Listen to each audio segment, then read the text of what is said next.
Good morning, YouTubers. Mike Martin's here with the Mike Martin's channel. Thank you to Morning Coffee with Mike. You're tuned into Morning Coffee with Mike is what I meant to say.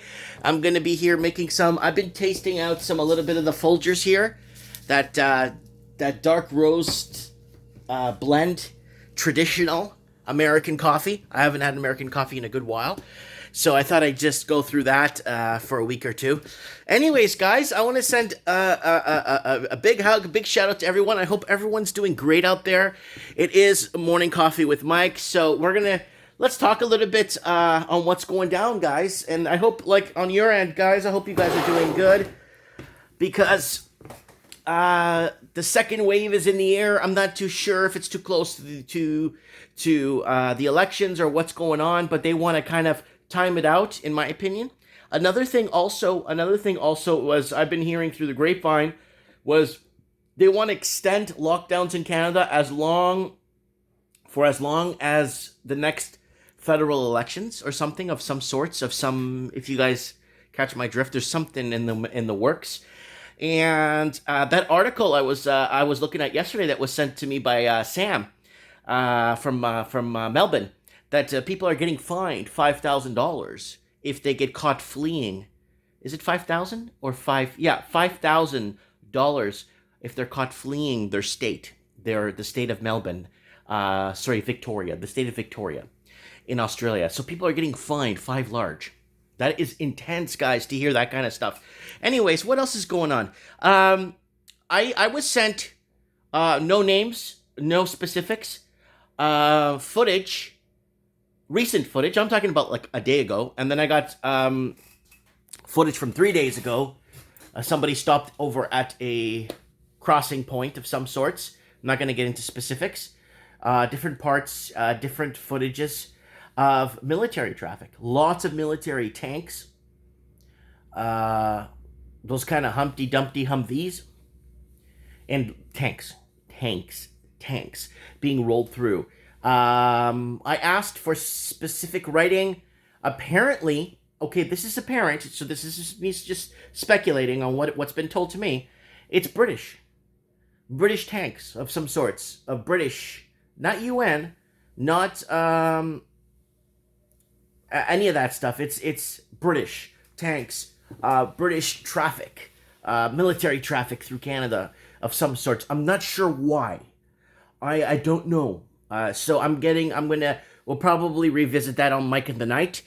Because I don't want to, this is like a very sensitive topic, so I don't want to name any names or anything, okay? So leave it at that. Okay, what else is going on?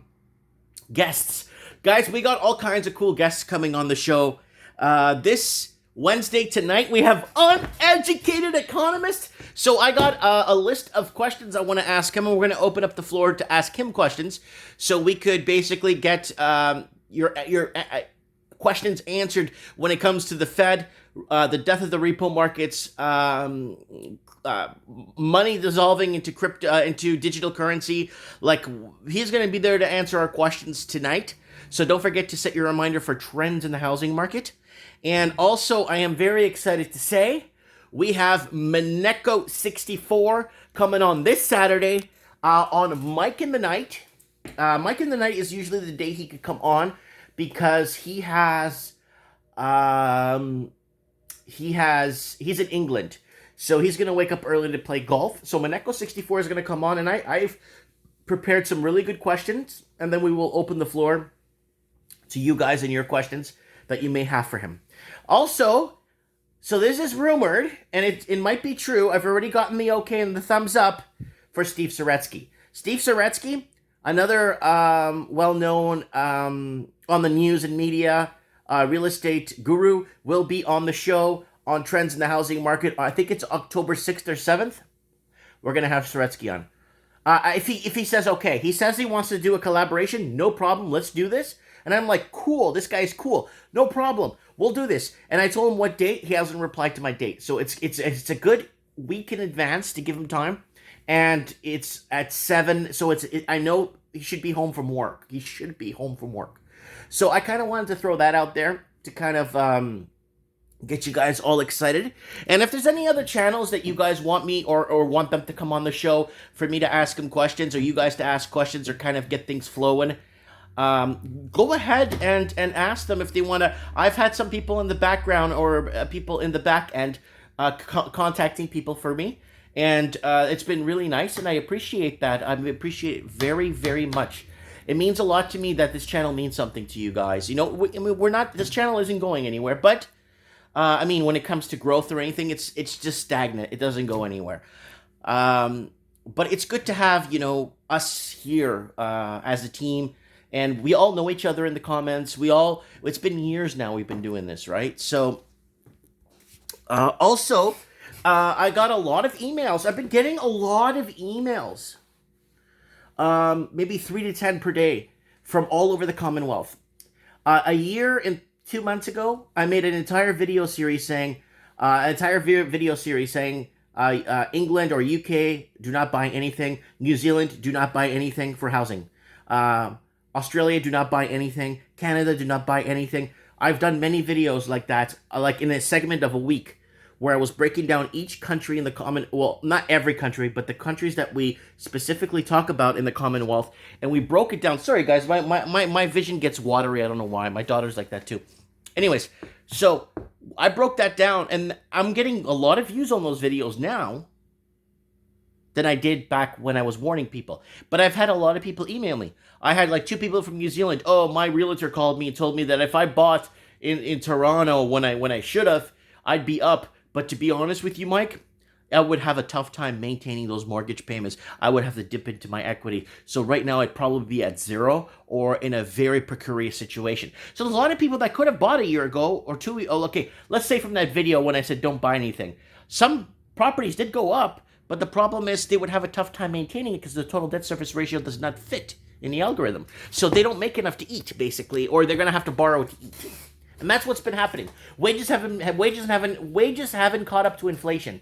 And that's the problem we're living in right now. We're living in a point right now where wages across the Commonwealth, like if you guys actually saw the graph of production, where we are up here for production, what we produce here in the West, right here, in wages down here, you'd be like, Mike, that's impossible. Yeah, it's possible. It is so possible.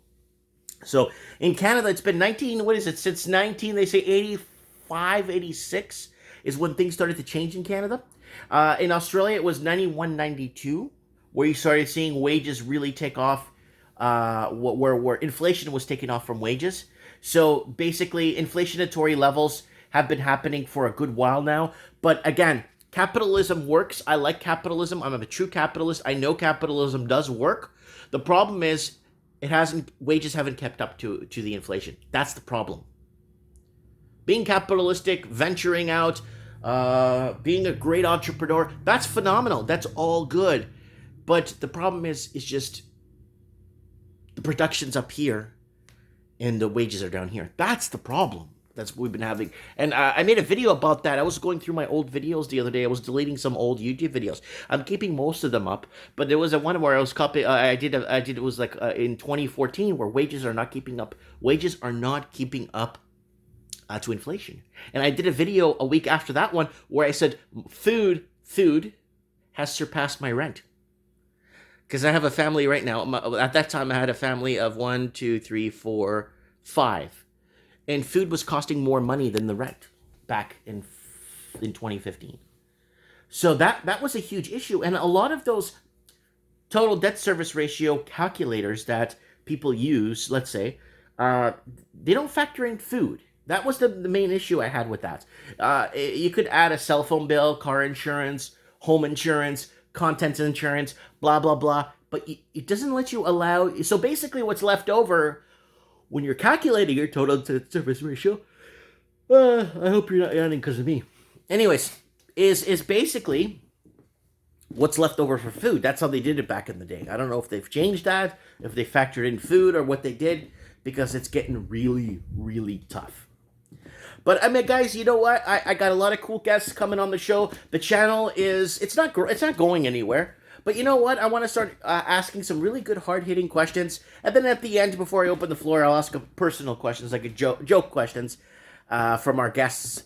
What's your favorite ice cream? What's your favorite sport? Stuff like that, so we get to know our guests on a personal level that's a different personal level than the average, than what the average channel does. So tonight we're going to be asking uneducated economists, yeah, what his favorite ice cream is. Just getting personal with people, getting to know them a bit better. That's nice. It's a nice thing to do. It's good to talk about numbers, economies, deflation, inflation, stagflation, zombie nation. If you're living in Japan, you know what I'm talking about.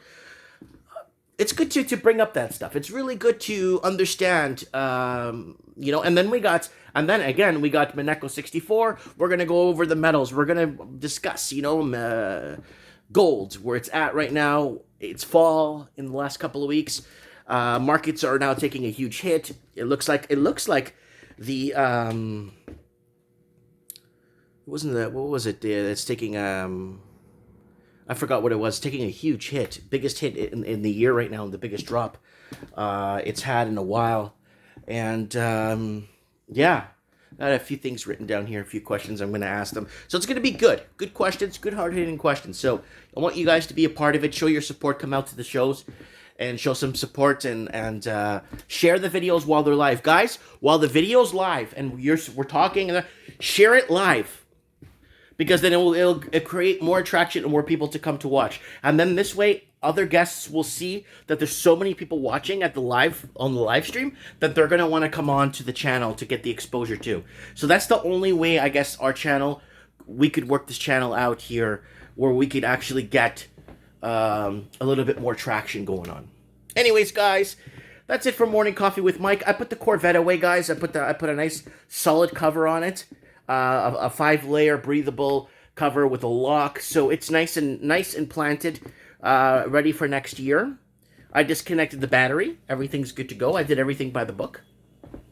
Car will be ready again in March. I'm gonna get March. Someone's asking me, what are you getting for the vet in in the spring? What are you gonna get for the vet? I said, well, we're gonna be getting 4 new tires, 4 new shocks, updated shocks, because technology changes. 4 new Michelins or Goodyears, really good tires, Z-rated, and we're gonna get 4 new shocks. And I'm looking to put the rear spoiler from the Z06. There's a spoiler on the back that goes like this, it looks really nice for the car. So I'm gonna get that spoiler installed. It's not one of the wings that look ugly. It's like a nice spoiler that looks like this part. It looks like the old Trans Ams, but a little bit smaller. And then that's that. That's what I'm gonna do next year. Tires, oil change, of course, shocks, and that little spoiler in the back, and maybe retint the windows are really badly tinted, and retint the windows so the car looks a lot cleaner.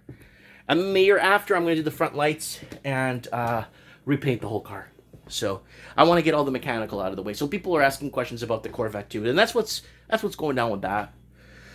Anyways, guys, let me know what you guys think in the comments below. I really appreciate you guys taking the time to watch this. We'll talk soon. Stay out of trouble, please.